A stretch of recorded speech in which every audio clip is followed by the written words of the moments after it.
Hi everybody, happy Tuesday. So today what I want to talk about, I decided for new gun owners out there or people that are looking to get into maybe owning a firearm to carry, it would be a good thing to explain different safety options on guns, why I carry what I do, and different things that you can get. So just to explain a few different options, I wanted to show you some examples. So something very popular is the Glock. This is a very good example of just a trigger safety.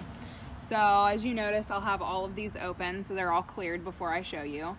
But you can see on here the trigger safety, very small, but if you pull on the edge of the trigger, it will not go off. Not until both of these triggers meet will the gun fire.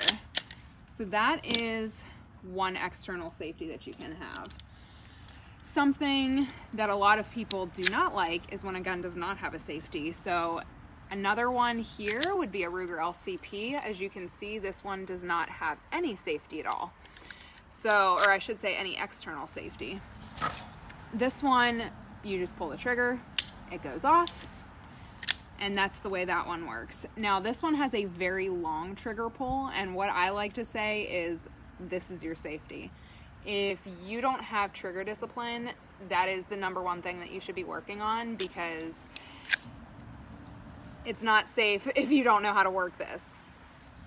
So I am fine with a carry gun not having a safety, only because when you're in that split-second decision, are you going to remember to flip off the safety? Now there are other things that I like to talk about that you can have that you do not have to think about flipping off a safety, but the gun still has an external safety. So this one is the Shield EZ. This has two different safeties on it. So number one, it has your manual thumb safety right here, on and off. Then number two, it has this beaver tail safety. So I really like the beaver tail safety. If you're looking for an external safety that you don't have to think about, the beaver tail safety is very, very nice, because until you grab this, so unless you are pushing in on that and pull the trigger, the gun is not going to go off. So if you have it racked and you don't have a good grip on it, not going to go off. The moment that you grip it and put your finger around the trigger, that is when it's going to go. They make any different combination of external safety. So this one, for example, like I said, has the manual safety, the thumb safety, and it has the beaver tail safety. And then what you may be familiar about on the beaver tail safeties, very common on a 1911. There's not a whole lot of guns that are using the beaver tail safety, but one of them that everybody seems to be really familiar with is the 1911. The 1911s are meant to be cocked and locked. So you have the thumb safety on and you have your beaver tail safety. But that is exactly the style that I just showed you with the EZ. Same kind of style, you have both safeties available to you. Now, what you may be thinking about, since there's a lot of semi-autos, is a revolver. So a lot of people think about which safeties are on what guns on a semi-auto, but when it comes to a revolver, there's really not a whole lot of questions.